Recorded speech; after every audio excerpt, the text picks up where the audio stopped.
और आपको समझाया जाता है, ए भाई चूक मत करो। किसी से वैर थोड़ी है, द्वेष थोड़ी है। कोई संत यदि आपसे बात करता है तो आपके ऊपर कृपा नहीं, क्यों बात करेगा?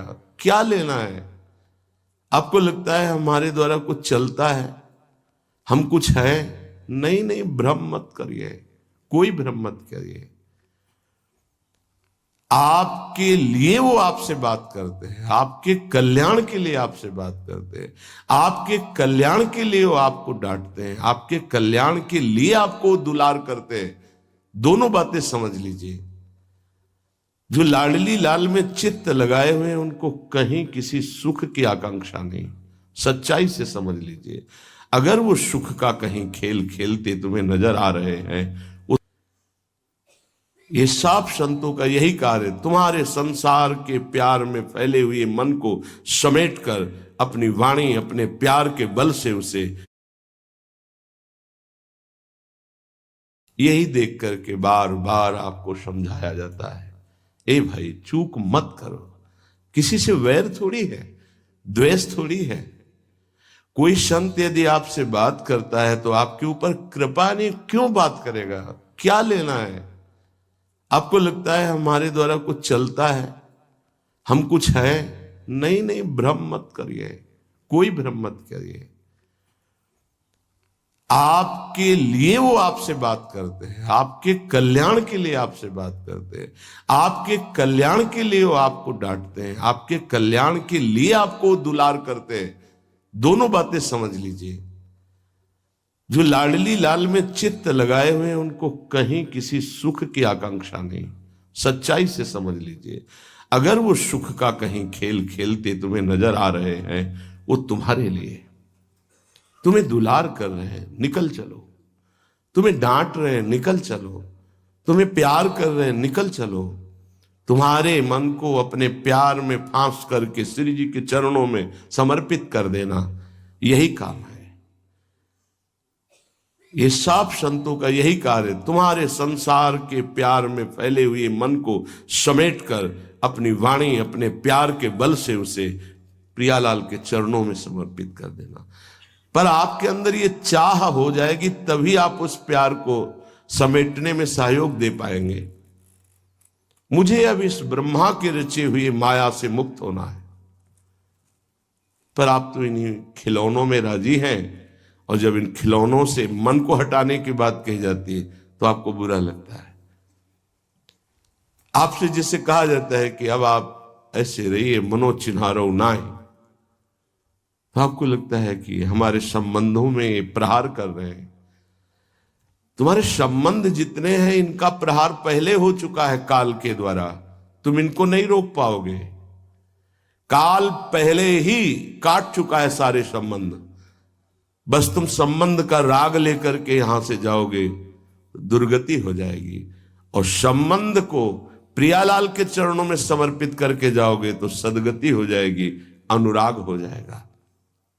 जो आसक्ति संसार के संबंधों में, वही आसक्ति जब संत महापुरुषों से हो जाती तो मोक्ष का खुला हुआ द्वार, ये भगवान कपिल देव जी कहते हैं। आप अपना अधिकार अपने में मत रखिए, गुरुजनों को दे दीजिए। अब हमारे जीवन की बागडोर आपके हाथ में है, आप जिस दिशा में चाहें ले चलें। हमारा केवल आपकी आज्ञा पालन करना कर्तव्य। तो कह रहे कदापि चिन्मयादुपरि चेत स्पृहा रोहणे। यदि तुम्हें इस चेतन अचेतन जगत से मुक्त होने की इच्छा जागृत हो गई है तो पहला, स्नेह का संबंध किसी से मत रखिए। स्नेह का संबंध केवल प्रियालाल से रखिए। वही स्नेह जो माता में, जो पिता में, जो भाई में, जो बंधु में, पत्नी में, पुत्र में, वही स्नेह प्रियालाल को चाहिए। आप और सब कुछ दो, भगवत प्राप्ति नहीं होगी। ये स्नेह दे दो तो भगवत प्राप्ति पक्की हो जाएगी। सबसे स्नेह करो श्यामा श्याम के संबंध से। हमारा स्नेह का संबंध श्यामा श्याम से, श्यामा श्याम के संबंध से स्नेह कोई फर्क नहीं पड़ेगा। पर आपको अभी ये कला नहीं आती है। आप जब तक एक बार समस्त संबंधों के स्नेह को बटोर कर प्रियालाल के चरणों में समर्पित नहीं कर देते, तब तक आपको लगेगा, वाणी से बोलोगे कि सब भगवत भाव से, लेकिन पूरा राग यही है, ये हमारे अमुक है, हमारे अमुक है। इसलिए इस रहस्य को समझो, पहले हटो, फिर जब वो राग अनुराग में बदल जाता है तो फिर पूरे विश्व से प्यार करो, कोई फर्क नहीं पड़ेगा। सब जीवन सो प्रीति रीत निवाहत आपनी, क्योंकि वो रीति जानता है, हमारी रीति श्यामा श्याम के संबंध से ही सबको मानना। एकांत की रति विधान करो, शब्दों को समझिए, एकांत की रति विधान करो, अर्थात हमारे हृदय देश में केवल इष्ट और गुरुदेव के सिवा किसी से प्रीति नहीं। और बहुत इस बात से हम कमजोर हैं। कहीं न कहीं हम अपनी प्रीति, हमारा दोस्त है, हमारा मित्र है, हमारा रिश्ता है, हमारा संबंध है, तो श्री जी करुणा करके आपको लाई अपने संबंध पुष्ट करने के लिए, फिर भी आप अज्ञानवश उन्हीं संबंधों को पुष्ट करते हैं जिससे आपकी दुर्गति हो जाए। जो आपके, अरे एक हिरण के बच्चा के संबंध ने एक जन्म नष्ट कर दिया, फिर और किसकी बात करें। इसलिए एकांत की रति विधान करो। एकांत की आपकी रति हो चुकी है, इसका परिचय, आपके सामने भारी विपत्ति आई, मन केवल श्री जी में, भारी संपत्ति सुख संपदा केवल श्री जी में मन, यह है एकांत की रति। अब उसको कोई विचलित नहीं कर सकता। जहां विषयी जन रहते हैं, विषयी जन संभाषण करते हैं, उस स्थान में, उस भीड़ में, उन लोगों के बीच में अरुचि हो जाना। रतिम मदन मोहने विदधताम तदेकांतिकीम, एकांत की भक्ति, विरति, जन समुदाय, प्रपंच भाषण करने वाले, इनसे संबंध नहीं। ना संतु जनतापने प्रतिवसंतु वृंदावने, जनता अर्थात केवल विषय प्रपंच की वार्ता करने वाले, तापने, हृदय में ताप पैदा हो उनके संग नहीं, मुझे संग नहीं, कोई भी हो, प्रिया प्रीतम से तुम्हें मतलब नहीं, उनकी चर्चा से मतलब नहीं, उनके संबंध से मतलब नहीं, तो हमारा आपसे क्या संबंध। देखो, जगत के संबंध प्रियता दिखा करके भोग सामग्री दे सकते हैं, धन दे सकते हैं, व्यवस्था दे सकते हैं, पर प्रियालाल की प्रीति नहीं। पूज्य श्री रघुनाथ दास गोस्वामी जी जब अपने गृह का त्याग करके महाप्रभु चैतन्य देव की शरण में गए, तो 2-3 दिन जो महाप्रभु को भिक्षा आती थी उसी से महाप्रभु दे देते थे। उनको लगा कि नहीं, जीवन जब महाप्रभु को समर्पित है तो हमको जीने का ढंग सीखना चाहिए, कैसे हम विरक्त होकर के जिए। इतने में घर से भेजे हुए बहुत से सेवक, रुपया, सामग्री, रसोईया सब आ गया, क्योंकि बहुत बड़े धनी थे उनके पिताजी, और पिता अब सुंदर सुंदर पकवान भोग सामग्री घर के भेजे हुए रसोइये सब बनाते, प्रभु को भोग लगता, महाप्रभु चैतन्य देव को भी। और फिर विचार किया, क्या ये माता पिता के द्वारा दी हुई सुविधा वैराग्य में कलंक नहीं है? मेरा जीवन प्रभु के लिए, क्या मैं प्रभु आश्रित नहीं जी सकता? जब विरक्त हो गया तो माता पिता के द्वारा दी हुई भोग सामग्री से जीना निषेध है। प्रवृत्ति और निवृत्ति 2 मार्ग हैं। प्रवृत्ति मार्ग में स्वयं अधिकार हो जाता है पुत्र और पुत्री का माता पिता की संपत्ति पर, निवृत्ति मार्ग में नहीं, स्वीकृत नहीं है। निवृत्ति मार्ग में स्वीकृत नहीं। जिसने इस स्वीकृति को स्वीकार किया वो कच्चा ही बना रहता है पूरे जीवन, पक्का वो कच्चा बना रहता है। ये दृढ़ बात समझ लीजिए। आज तक इतिहास है विरक्तों का। निवृत्ति मार्ग पर अगर वैराग्य ले लिया तो माता पिता के द्वारा उसका भरण पोषण कभी नहीं हुआ। आप पढ़ करके देख लीजिए, चाहे कोई भी हो, किसी भी मार्ग का हो। जब रत्नावती जी ने, उनके लिए चिट्ठी आई, पुत्र ने भेजा कि पिता ने सभा में मुंडी का पुत्र कह के कहा, मतलब सन्यासिनी का पुत्र कह के, माता अब हमारी इस नाम की रक्षा करना। जी हुई चिट्ठी पढ़ी तो महल छोड़ दिया उसी समय, और नाई को बुलवाया, अपने जो राजरानी के बाल थे उतरवा दिया, और संत सभा में बैठ गए। आज से कहा राजअन्न का त्याग। अब ग्राम नगर के द्वारा दी हुई भिक्षा के द्वारा भरण पोषण होगा, इस राजा के द्वारा दिए हुए नहीं। और पति थे माधव सिंह।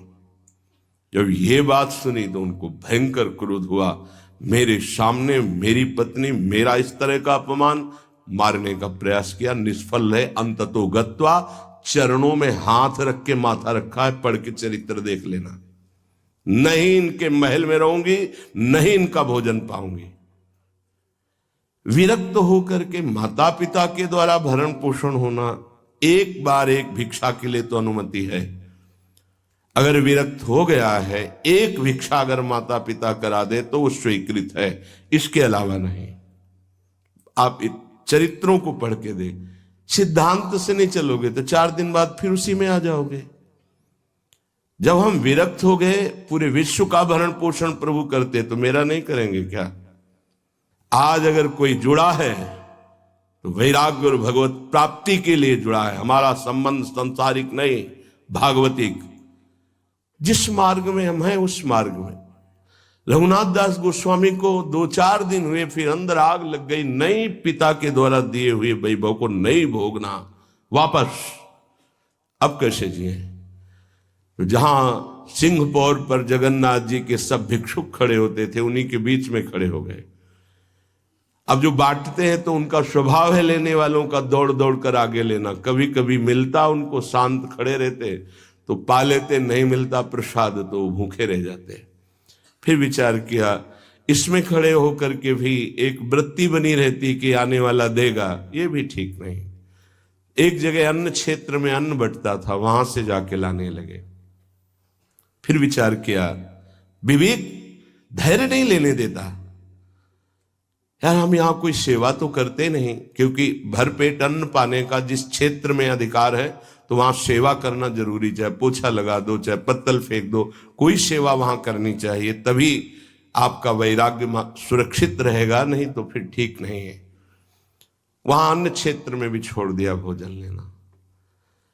आप कैसे जिए? तो रात्रि में जो महाप्रसाद गाय को डाल दिया जाता था, गाय भी छक के जब नहीं पाती थी तो वो रात्रि के 10-11 बजे निकलते और वो महाप्रसाद जो पड़ा रहता उसको उठा के लाते, जल से धोते, सड़े सड़े निकाल के चावल, फिर उसे पाते। महाप्रभु ने पूछा, गोविंद, गोविंद दास सेवा में रहते, गोविंद ये रघु अब क्या पाता है? बोले प्रभु बहुत वैराग्य से रह रहे। बताया तो उनका, अच्छा ऐसा अमृत अकेले अकेले पाता है, हमको कभी निमंत्रण नहीं दिया, अब हम चुपके से छीन के पाएंगे। महाप्रभु चले रात्रि के जब वो कटोरे पे इतने से चावल सही निकाल कर पानने में लगे थे, पीछे से महाप्रभु गए, से लिया। अरे प्रभु आपने, उनका इतना स्वादिष्ट अमृत पाता है और मेरे को कभी निमंत्रण नहीं दिया, निहाल कर दिया। उनके लिए आया, सोवत हु रसना रटे राधा कृष्ण सुनाम। वो जब सोते थे तो उनकी जबान से राधा कृष्ण राधा कृष्ण राधा कृष्ण। ये इस मार्ग के पथिक। निवृत्ति मार्ग और प्रवृत्ति मार्ग में अंतर है, आप लोग इस बात को समझें। निवृत्ति मार्ग श्री जी के भरोसे का है, आप विश्वास कीजिए। जब इष्ट के भरोसे में है तो जिनकी पलक झपकते अनंत ब्रह्मांड रचना हो जाती, उनके लिए कोई ये बड़ी बात हो गई क्या? ये कोई बड़ी बात है उनके लिए? हम उनका भरोसा त्याग करके निवृत्ति मार्ग के हो करके और परिवार के द्वारा भरण पोषण हमारा हो, भाई ये तो नहीं समझ में आता। भरोसो दृढ़ इन चरणन के रो। निवृत्ति मार्ग तो निवृत्ति मार्ग, प्रवृत्ति मार्ग तो प्रवृत्ति मार्ग। प्रवृत्ति निवृत्ति, निवृत्ति में प्रवृत्ति, बहुत समझकर संभल कर चलना पड़ेगा। जो मार्ग भगवान ने बनाया उसके अनुसार। तो कह रहे न संतु जनता, तुम्हारा व्यवहार जनता से नहीं होना चाहिए। व्यवहार शून्य व्यवहार है, ध्यान रखना। दसियों हजार लोगों के दर्शन होते हैं, एक का भी परिचय नहीं है। हजारों लोगों से संभाषण है, एक भी हमारा मित्र नहीं है कि ये हमारा है, तुम लोग इसके साक्षी हो, ये हमारा बंदा है, एक भी नहीं। साफ श्री जी के हो, श्री जी से संबंध है, मैं सिर्फ एक नौकर हूं, श्री जी की बात आपको बता देता हूं, आपकी बात श्री जी को बता देता हूं, हमारे श्री जी इसके सिवा कोई नहीं। एकांत की रति, जनता से संबंध रहित, श्री जी के संबंध से सब जीवन सो प्रीति। श्री वृंदावन में वह चिदानंद रस को प्राप्त होता है। यह है रहनी। वृंदावन इह विधि बसे, तज के सब अभिमान, तृणते नीचो आपको जाने सोई जान। ये समझ जाओ किस बात का आश्रय लिए हो। जिनको ब्रह्मांड रचने में सेकेंड नहीं लगा है, वो हमारी प्रियाजू के अधीन है। हमको कुछ अपनी व्यवस्था के विषय में सोचना, मानो शरणागति के विषय में आपको अविश्वास, कलंक है ये बात। हे, बिल्कुल भरोसे पे हो जाओ, फिर सामने देखो क्या होता है। बिल्कुल भरोसे पे हो जाओ। गुरुजनों ने कभी भी अन्य आश्रय नहीं होने दिया, कभी भी अन्य जगह जगह बचाते। वो जानते हैं कि अन्य आश्रय, धन का आश्रय, वस्तु का आश्रय, व्यक्ति का आश्रय, ये तुमसे सच्ची बताते हैं, गुरुजनों की कुछ बातें बाद में समझ में आती, पहले समझ में नहीं आती। केवल श्री जी का भरोसा रखो, जिसने आज दिया है वही कल देगा। जब गुरु जी को कोई कहता कि कभी काम में आ जाएगी ये वस्तु, रख लो, तो बोले इसी को मिटाने के लिए बाबा जी हुए हैं। जब कभी काम में आनी होगी तो तुरंत श्री जी भेजेंगे, हम इसको पहले से क्यों रखें। ये हमें चाहिए कि केवल श्री जी का आश्रय लेकर वृंदावन वास हो। देखना कितना आनंदित रहोगे। फिर रोना आता है, तुम्हारे आंसू फिर निकलेंगे। जब आप एकांत में होंगे, आपका कोई नहीं होगा और आपकी परिस्थिति विपरीत होगी, तब जो शरणागति होती है वही भगवत प्राप्ति कराती है। जब तक विपरीत परिस्थिति नहीं आएगी तब तक शरणागति परिपक्व नहीं होगी। बात लिख लीजिए, चाहे वो द्रौपदी जी हो, चाहे गजराज गजेंद्र जी हो, चाहे कोई भी हो, जब ऐसी विपरीत परिस्थिति आए कि कोई भी सहयोगी नहीं रह गया, तब शुद्ध शरणागति और भगवत साक्षात्कार। उस दिन के लिए तैयार रहो और मांगो। प्रश्न आता तो जो नील चादर ओढ़े हुए विराजमान है, उनकी चादर की तरफ देखते, आकाश की तरफ, बाहर निकलकर आकाश की तरफ देखते। तत्काल उत्तर मिला है हमको, तत्काल भाग, यहां से भाग। झोला टांगा, रात्रि में भागे, जब भागे तब रात्रि में भागे। भागो भागो भागो, भागते भागते अब पायो परम विश्राम। अब वृंदावन, श्री वृंदावन विश्राम, सब सोहित निष्काम मत, श्री वृंदावन विश्राम। हे, भागते रहो, संबंधों से भागते रहो, आश्रयों से भागते रहो। एक आश्रय केवल हरि गुरु का, बस एक विश्राम स्थल। जैसे आप रखो, जैसे आप रखो, हम उसी में राजी हैं। समस्त प्राणियों को वृंदावन के नमस्कार बुद्धि से देखो। देखो यहां की रहनी, वृंदावनी विधि बसे, तज के सब अभिमान, तृणते नीचो आपको जाने सोई जान। तृण से नीच अपने को जो जानता है सबको नमस्कार करेगा। और सच्चाई में देखो तो ऐसा ही है, कुछ नहीं है। कोरा अहंकार केवल है। क्या है हमारे अंदर? कुछ नहीं। अगर गुरु कृपा न हो, प्रियालाल की कृपा न हो, तो कुछ नहीं। हाथ उठा के कहते हैं कोई बल नहीं है। बल है तो वो है, नहीं तो वो नहीं, तो कुछ बल नहीं। क्या बल है? आप देखो, अंदर से देख लो बैठ के, तुम्हारे अंदर क्या बल है। फिसल कर गड्ढे में गिरने का तो बल है, लेकिन गड्ढे से निकलने का बल तो नहीं है। फिसलने में क्या बल? फिसल कर गिरने का तो है, लेकिन गिर के संभलने का बल ये केवल गुरु का बल है, ये केवल इष्ट का बल है। इसलिए श्री धाम वृंदावन का आश्रय और वास स्वीकार करो। सबसे छोटा अपने को समझो, समस्त प्राणियों को नमस्कार करो। क्यों? क्योंकि कहीं कोई वृंदावन में किसी का अपराध न बन जाए। नमंतु ननु जंतु कानिह नमंतु रस्तु क्वचित। कहीं ऐसा ना हो जाए यहां किसी भी जंतु का, किसी भी जीव का, किसी भी शरीरधारी का अपराध न बन जाए। अगर वृंदावन में कोई अपराध ना बनने पावे और सबको हम नमस्कार करके रहें और श्री जी का केवल भरोसा रहे, तो आप चमत्कार देख लेंगे। अध्यात्म आपके अंदर प्रकाशित हो जाएगा। जैसे जैसे अध्यात्म प्रकाशित होता है, वैसे वैसे शांत होता चला जाता है, मन शांत होता चला जाता है, कोई वासना हृदय में नहीं रहती। पूज्यपाद श्री उड़िया बाबा जी महाराज से प्रश्न किया, पीछे वर्णन किया गया था कि बड़े बड़े महापुरुषों की ये लोग निंदा क्यों करने लगते हैं, क्यों द्वेष करने लगते हैं? वो तो किसी से द्वेष नहीं करते। जितने महापुरुष हुए उनकी निंदा हुई है, वर्तमान में जितने हैं तो आप देख लो सैकड़ों अगर नमस्कार करने वाले तो कुछ निंदक आपको मिलेंगे। ऐसा क्यों होता है? क्योंकि संत तो किसी से द्वेष नहीं करते, द्रोह तो उनके हृदय में होता नहीं। अद्वेष्टा सर्वभूतानाम, फिर ये क्यों होता है? निंदा क्यों करते हैं? तो कहते भगवान की दो शक्तियां हैं, एक है माया और एक है प्रेम भक्ति। जो प्रेम भक्ति से विमुख उनके हृदय में माया शक्ति का प्रभाव रहता है। यद्यपि उनका द्वेष भी इसी से होता है। उनकी महानता देख करके वो वहां चल तो सकते नहीं, तो उनका द्वेष बन जाता है।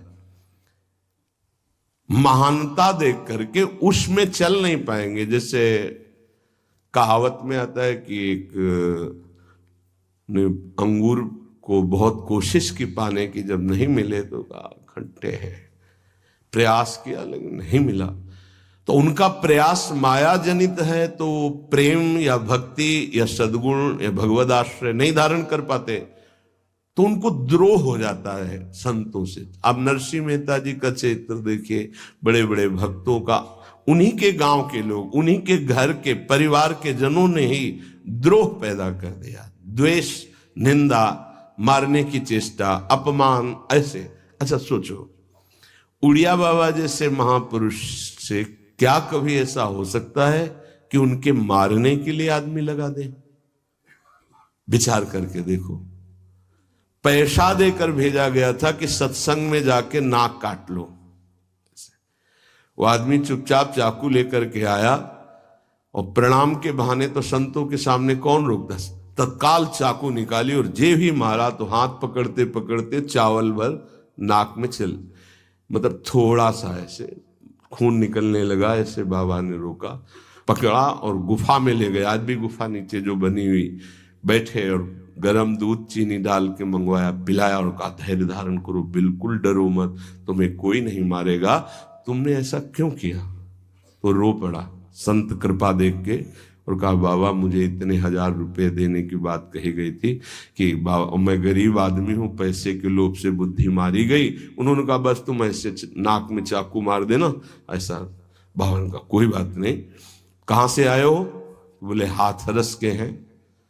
बाबा ने ये नहीं पूछा कि किसने भेजा है। चतुरता इस बात की कि सब शिष्य थे, अगर ये पता चल जाए कि किसने, तो उससे द्रोह हो जाएगा ना, बस इतना पूछा था क्यों तुमने ऐसा किया? तो बोले मुझे पैसा दे। ये नहीं पूछा किसने किया, क्योंकि उससे द्वेष हो जाएगा। अपने शिष्यों से कहा शपथ है हमारी, इसे डांटना भी नहीं और हाथरस की बस में सुरक्षित बैठाल करके आओ, चलो जाओ। बोलो ऐसे महापुरुष को फिर बाद में लीला, द्वेष की हद हो गई, संसार द्वेष की सूली पे चढ़ा दिया, जहर पिला दिया। मेरा जी को जहर पिला दिया, प्रहलाद जी को क्या, क्यों ऐसा करते हैं लोग? बोले माया से आसक्त चित्त वाले जब भक्त को देखते हैं तो उनके अंदर गाली देने का मन होता है, जलन पैदा होती है। स्वभाव ऐसा स्वाभाविक है। उनके हृदय में इतना द्वेष पैदा होता है कि वो दुष्ट हृदय कैसे इनकी हानि हो, बस ये सोचते हैं कैसे इनकी। बड़ा विचित्र खेल है ये संतों के साथ। क्यों? पलटू बाबा को अयोध्या में झोपड़ी में ही आग लगा दी आसपास से। ऐसा ऐसा क्यों होता है? तो बोलिए माया शक्ति कि जिसके हृदय में माया का प्रभाव, मलिन हृदय होता है, वो संतों से स्वाभाविक द्वेष करते हैं, जो कि द्वेष के पात्र नहीं है। वो किसी से वो द्वेष नहीं करते। एक संत आप चरित्र उठा करके देखो, संतों से द्वेष करने वाले प्रत्येक महापुरुष के जीवन में देखा गया कि द्वेष करने वाले, और कोई कोई तो उन्हीं के पार्षदों के रूप में द्वेष करने लगे, उन्हीं के पार्षद बनकर उनकी खिलाफत करने लगे और उन्हीं के पार्षदों के द्वारा उनको सूली पर चढ़ाया गया। बड़ा विचित्र माया का खेल है। इसी से वो भक्तों की निंदा करते हैं और भक्तों से द्रोह करके अपना सर्वनाश कर लेते हैं। तो क्या इससे बचा जा सकता है? यदि भगवान का नाम जप करने लगे, भगवान का आश्रय ले ले, तो दृष्टि बदल जाएगी। आप देख लेना, दृष्टि बदल जाएगी। नाम जापक सहृदय होता है, वो घोर पापी पर भी प्यार करता है। लोग समझते नहीं उनके हृदय को। घोर पापी को भी वो प्यार करके भगवान से मिलाना चाहते।